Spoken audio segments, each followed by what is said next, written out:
ਦੇਖ ਰਹੇ ਹੋ ਇਫਤਿਖਾਰ ਅਲੀ ਟੀਵੀ ਤੇ ਮੈਂ ਤੁਹਾਡਾ ਮੇਜ਼ਬਾਨ ਡਾਕਟਰ ਇਫਤਿਖਾਰ। ਸਰ ਤੁਸੀਂ ਜਾਣਦੇ ਹੋ ਹਰ ਰੋਜ਼ ਮੈਂ ਤੁਹਾਡੇ ਵਾਸਤੇ ਅੱਛੀ ਤੋਂ ਅੱਛੀ ਵੀਡੀਓ ਲਿਆਉਣ ਦੀ ਕੋਸ਼ਿਸ਼ ਕਰਨਾ। ਇਸੇ ਤਰ੍ਹਾਂ ਹੀ ਅੱਜ ਮੈਂ ਇੱਕ ਗਾਂ ਦੇਖੀ, ਮੈਂ ਕਿਹਾ ਗਾਂ ਮੈਨੂੰ ਆਇਆ ਤਾਂ ਵੈਸੇ ਮੈਂ ਇਧਰ ਦਰਿਆ ਵਾਲੇ ਇਲਾਕੇ 'ਚ ਮੱਝਾਂ ਵੇਖਣ, ਬਹਰਹਾਲ ਇਹ ਵੀ ਦਰਿਆ ਦੇ ਇਲਾਕੇ ਦੇ ਵਿੱਚ ਮੈਨੂੰ ਇੱਕ ਗਾਂ ਅੱਛੀ ਲੱਭੀ। ਮੈਂ ਕਿਹਾ ਚਲੋ ਗਾਂ ਦੀ ਆਪਾਂ ਵੀਡੀਓ ਪਾਉਂਦੇ ਹਾਂ ਤੇ ਗਾਂ ਪਹਿਲੇ ਤੁਹਾਨੂੰ ਗਾਂ ਦਿਖਾਣੇ, ਉਸ ਤੋਂ ਬਾਅਦ ਆਪਾਂ ਕਰਾਂਗੇ ਮਾਲਕ ਨਾਲ ਸਾਰੀਆਂ ਗੱਲਾਂ।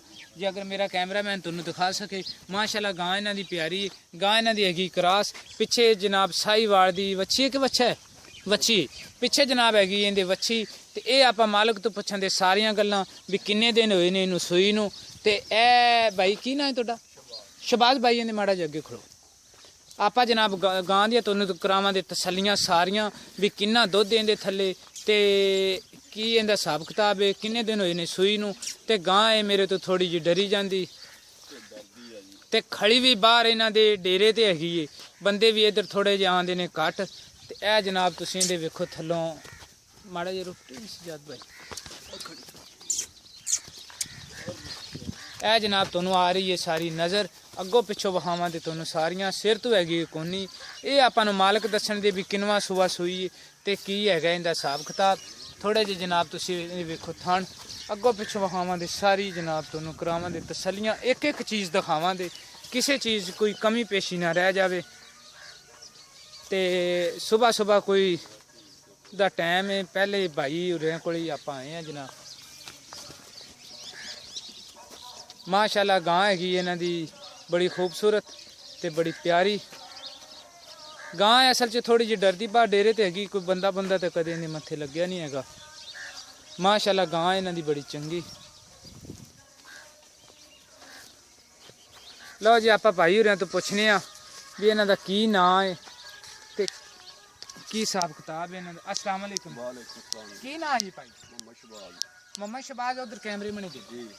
ਇਹ ਸ਼ਬਾਜ਼ ਭਾਈ ਜੋ ਵੀ ਗੱਲ ਕਰਨੀ ਸੱਚੀਆਂ ਤੇ ਖਰੀਆਂ ਗੱਲਾਂ ਕਰਨੀਆਂ ਨੇ, ਝੂਠ ਬਿਲਕੁਲ ਨਹੀਂ ਬੋਲਣਾ ਤੇ ਝੂਠ ਬੋਲੇਂਦਾ ਤੇ ਝੂਠ ਤਾਂ ਫੜਿਆ ਜਾਂਦਾ। ਐਵੇਂ ਗੱਲ ਹੈ ਜੀ। ਸ਼ਬਾਜ਼ ਭਾਈ ਕਿੰਨੇ ਦਿਨ ਹੋਏ ਨੇ ਗਾਂ ਸੂਈ?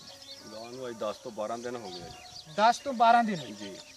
ਤੇ ਸ਼ਬਾਜ਼ ਇਹ ਗਾਂ ਤੁਹਾਡੀ ਹੈਗੀ ਕਿੰਨਵੇਂ ਸੂਈ? ਇਹ ਦੂਸਰਾ ਵਾਰਾ ਸੂਈ ਹੈ ਦੂਸਰਾ ਸੂਆ ਸੂਈ ਜੀ। ਪੱਕਾ ਦੂਸਰਾ ਸੂਈ? ਪੱਕਾ ਜੀ, ਘਰ ਦੀ ਵੈੜ ਸਾਡੀ। ਅੱਛਾ।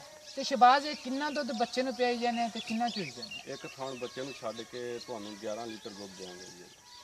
ਦੋ ਟਾਈਮਾਂ ਦਾ? ਦੋ ਟਾਈਮ ਦਾ। ਯਾਰ ਚੱਡਾ ਚੁੱਡਾ ਤਾਂ ਥੱਲੇ ਪੂਰਾ ਜਿੱਦਾਂ ਤੁਸੀਂ ਚੋਣ ਦੇ ਟਾਈਮ ਆਓ ਤਾਂ ਫੇਰ ਹੀ ਆ। ਅਸੀਂ ਕਿਹੜਾ ਵਪਾਰੀ, ਸਾਡੀ ਘਰ ਦੀ ਵੈੜ ਆ, ਸ਼ਾਮ ਨੂੰ ਚੋਈ ਦੀ, ਸ਼ਾਮੀ 5:30 ਵਜੇ 6 ਵਜੇ ਤੁਸੀਂ ਆ ਜਾਓਗੇ। ਅੱਛਾ। ਹੁਣ ਸਵੇਰ 9-10 ਵਜੇ ਦਾ ਟਾਈਮ ਹੈ। ਥੋੜੀ ਜਿਹੀ ਗੱਲ ਨਾਲ ਥੋੜਾ ਜਿਹਾ ਐਗਰੀ ਮੈਨੂੰ ਵੀ ਕਰਨਾ ਪਵੇਗਾ ਕਿਉਂਕਿ ਅਜੇ ਤਾਈਂ 4 ਤੋਂ 5 ਘੰਟੇ ਪੈ ਗਏ ਨੇ। ਕਦੋਂ 4-5 ਘੰਟੇ ਦਾ ਟਾਈਮ ਗੁਜ਼ਰੇਗਾ ਉਦੋਂ ਥੋੜਾ ਜਿਹਾ ਸਾਫ ਜ਼ਾਹਿਰੀ ਗੱਲ ਹੈ ਚੱਡਾ ਤੇ ਨਹੀਂ ਅੱਛਾ ਵਹਾਮ ਨਹੀਂ ਹੈਗਾ। ਤੇ ਇਹ ਪਿਛਲੇ ਸੂਏ ਵੀ ਤੁਹਾਡੇ ਕੋਲ ਸੀ? ਪਿਛਲੇ ਸੂਏ ਵੀ ਆਪਣੇ ਕੋਲ। ਘਰ ਦੀ ਤੁਹਾਡੀ ਆਪ ਦੀ? ਕੋਈ ਇਹਨੂੰ ਆਪ ਦੇ ਚੁੰਗਣ ਵਾਲੀ ਆਦਤ ਜਾਂ ਕੋਈ ਕਿਸੇ ਕਿਸਮ ਦੀ ਕੋਈ ਬੁਰੀ ਆਦਤ? ਬਿਲਕੁਲ ਨਹੀਂ ਜੀ। ਅੱਛਾ। ਤੇ ਸ਼ਬਾਜ਼ ਭਾਈ ਇਹ ਕਿਹੜੀ ਤੁਸੀਂ ਪੱਕੀ ਕਿਹੜੀ ਤੁਸੀਂ ਦੇ ਦੇਣੀ ਕਿੰਨੀ ਦੀ ਸਾਨੂੰ, ਤੁਸੀਂ ਉਹ ਸਾਡੇ ਨਾਲ ਗੱਲ ਕਰਿਆ ਜੀ। ਇਹਦਾ ਰੇਟ ਕੀ ਹੋਊ? ਇਹਦਾ ਰੇਟ ਤੁਸੀਂ ਭਾਈ ਚੈਨਲ ਵਾਲੇ ਹੈਗੇ ਆ, ਤੁਹਾਨੂੰ ਫਿਕਸ ਜਿਹਾ ਰੇਟ ਕਰਨਾ। ਇੱਥੇ ਵਪਾਰੀ ਆਉਂਦੇ ਵੱਧ ਘੱਟ ਲਾਉਂਦੇ ਰਹਿੰਦੇ ਆ, ਅਸੀਂ ਵੀ ਇਹਦੇ ਬੜੇ ਮੰਗਦੇ ਆ। ਤੇ ਤੁਹਾਡੇ ਨਾਲ 1.45 ਦੀ ਹੋਊਗੀ। 1.45 ਦੇ ਵਿੱਚ ਸਾਡੇ ਨਾਲ ਕੋਈ ਪਿਆਰ ਮੁਹੱਬਤ?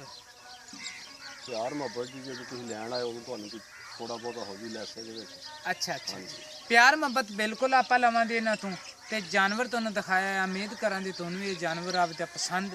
ਤੁਸੀਂ ਕਰੋ ਸਾਡੇ ਨਾਲ ਰਾਬਤਾ 0346 87 87 250। ਇਸੇ ਨੰਬਰ ਤੇ ਸਾਡੇ WhatsApp ਚੱਲੀ ਜਾਂਦੀ, ਇਸੇ ਨੰਬਰ ਤੇ ਈਮੋ ਚੱਲੀ ਜਾਂਦੀ। ਇਫਤਿਖਾਰ ਅਲੀ ਟੀਵੀ ਨੂੰ ਤੁਸੀਂ ਕਰੋ ਸਬਸਕ੍ਰਾਈਬ, ਬੈਲ ਆਈਕਨ ਦਾ ਬਟਨ ਜ਼ਰੂਰ ਦਬਾएं ਜੀ ਕਿਉਂਕਿ ਮੇਰੀ ਹਰ ਨਵੀਂ ਆਉਣ ਵਾਲੀ ਵੀਡੀਓ ਦੀ ਤੁਹਾਨੂੰ ਨੋਟੀਫਿਕੇਸ਼ਨ ਮਿਲਦਾ ਰਹੇ। ਤੇ ਮਿਲਾਂਗੇ ਅਗਲੀ ਵੀਡੀਓ 'ਚ। ਪਾਕਿਸਤਾਨ ਜ਼ਿੰਦਾਬਾਦ।